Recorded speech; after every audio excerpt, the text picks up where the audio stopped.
not. I looked at the criteria for what we might call war crimes under the Nuremberg Tribunal. And there's no question in my mind that certain Americans well fitted the criteria which required indictment and trial. But no Americans were ever brought to trial. Do you think there was any conscious effort to conceal this fact, both from the Nuremberg War Tribunal and from the American public?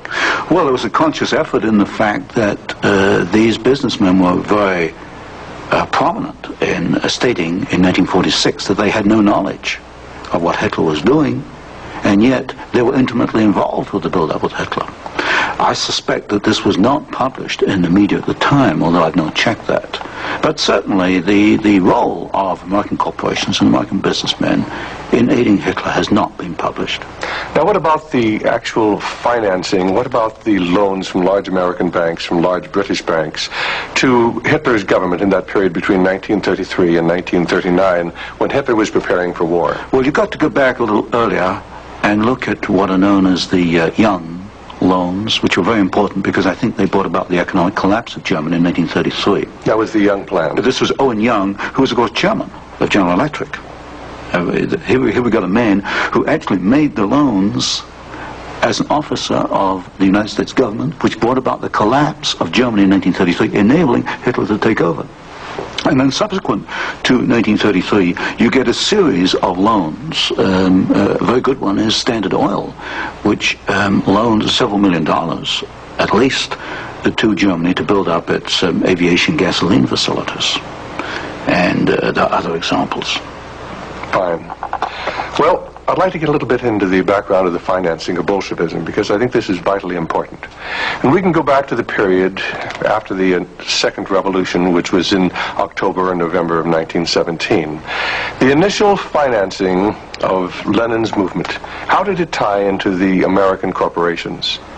Was there any American involvement in that period between 1917 and 1918, when Bolshevism was just beginning to get a foothold in Russia? Yes, there were several incidents. The most important is one involving Colonel William Boyce Thompson, who was the largest shareholder in the Chase Bank, which of course today is Chase Manhattan Bank. And I published in one of my books a copy of a cablegram which transferred funds from New York to Petrograd in December 1917, $1 million to be precise. And Colonel Thompson made the statement later that this $1 million was given to the Bolsheviks to consolidate. They had just begun to take over Russia. They only controlled Moscow and Petrograd at that time, to aid the control that the Bolsheviks were extending in Russia. This is a very clear case. $1 million, American funds transferred through an American Wall Street intermediary to the Bolsheviks. And didn't you publish that document here in Wall Street and the Rise of Bolshevism? I published two statements. One is a copy of the cablegram, and the other is a copy of the news clip of the statement made by Colonel Thompson at that time that he had made this contribution. Now, why would an American capitalist, an American financier, help to aid Bolshevism? The only answer, and of course this puzzled me for years, you know, why? Why? Because we understand there to be an opposition. And the only answer I can come to is one of captive markets. The United States did not want another United States in the world. And of course, if you look at the world map, Russia is 2 or 3 times larger than the United States. Imagine this as another United States, as another competitor to the United States. What the United States wanted, or Wall Street wanted, was a captive market. And of course, socialism is a captive market because my earlier studies at Stanford University had brought out the fact that a socialist system cannot innovate. It's got to import innovation and technology from the West. And so I think the aim behind this was to encourage the development of Marxism and other types of socialism, because this would give these Wall Street bankers control of a world market, a captive market. At the end of the First World War, Russia was devastated by famine, and America sent a relief mission. It was the Hoover mission. Do you know any of the facts surrounding the activities of the Hoover Commission? Well, there's no question that in 1922, 1923, Russia was finished. Industrial output was perhaps 8 or 10%. of 1913 figures, and people were starving by the hundreds of thousands. And the Hoover mission was organized, of course, to send aid to Russia. But most of the aid went to the Bolsheviks, who controlled really quite a small part of Russia at that time. Only a very small part of the aid went to the White Russians or to the Far East. And then after 1922, 1923, Lenin instituted something known as the New Economic Policy, or this series of 5-year plans. Can you tell us about the 5-year plans and the part that the major American corporations, major world corporations, played in building up the Soviet Union?